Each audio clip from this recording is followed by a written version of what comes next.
আপনি কি কখনো ভেবে দেখেছেন এই ছোট্ট ছোট্ট ধাতব টুকরোগুলো যেগুলোকে আমরা সাধারণ ম্যাগনেট বলে পাশ কাটিয়ে গেল, আসলে সেগুলোর পিছনেই লুকিয়ে আছে বিলিয়ন ডলারের এক দুনিয়া। প্রতি বছর এই ম্যাগনেটের পিছনেই বিশ্বের সকল দেশ খরচ করে প্রায় 20 বিলিয়ন ডলারেরও বেশি টাকা। কিসের জন্য জানেন? এই সামান্য দেখতে মেটালের টুকরাগুলোর জন্য, যেগুলোর জন্যই চলে মোটর, টারবাইন, রোবট, স্মার্টফোন থেকে শুরু করে আধুনিক সভ্যতার প্রতিটা ইঞ্জিন। কিন্তু এই সাধারণ দেখতে ম্যাগনেটের মুখোশের আড়ালে রয়েছে এক রহস্য, ম্যাটেরিয়াল সেন্স, ধাতব প্রকৌশল আর পরমাণু স্তরের নিখুঁত হিসাব। আজকের ভিডিওতে আমরা দেখতে চলেছি সেই আধেকা কারখানার ভিতরের কারসাজি, যেখানে ধুলোমাখা পাথর থেকে জন্ম নেয় শক্তি, আর সেই শক্তি গড়ে তোলে মানব সভ্যতার ভবিষ্যৎ।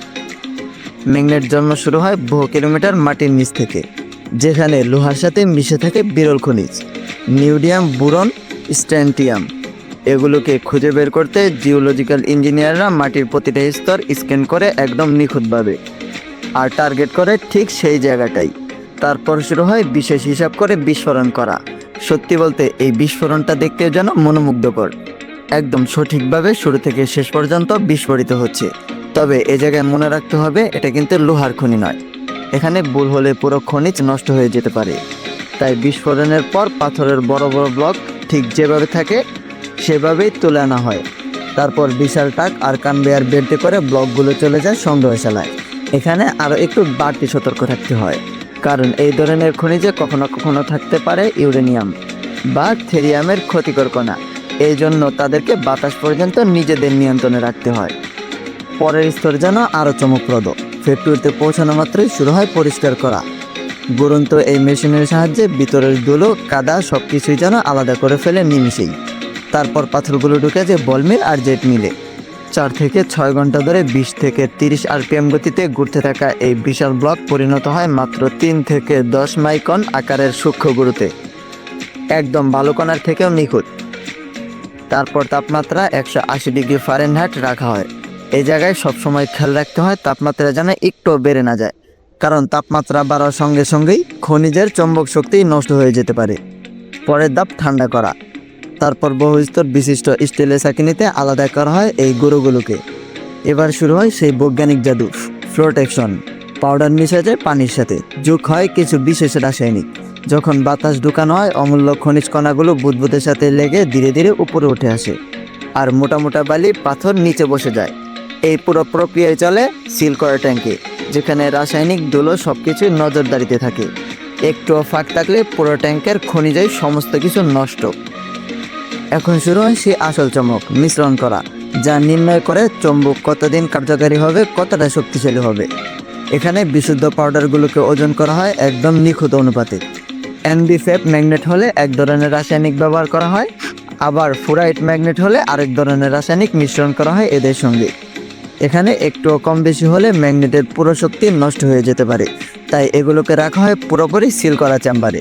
এবার এগুলো ঢুকে যায় এক বিশাল এক্সট্রাকশন ফার্নেসে। প্রথমে ফার্নেসের ভেতর তৈরি করা হয় এক পূর্ণ ভ্যাকুয়াম। তারপর ভরা হয় অর্গান গ্যাস, যাতে বাতাসের এক ফোঁটা অক্সিজেন আর নিউডিয়ামের ছোঁয়া না পায়। এখানকার তাপমাত্রা 2500 থেকে 3000 ডিগ্রি ফারেনহাইট। সব ধাতু মিশে এক হয়ে যখন পুরোপুরি তরল অবস্থায়, তখন হয়ে ঘটে পরবর্তী জাদু। হঠাৎ সেকেন্ডের ভিতরে ঠান্ডা করে এই তরল ধাতুগুলোকে পরিণত করা হয় পাতলা ধাতব ফ্লেকে।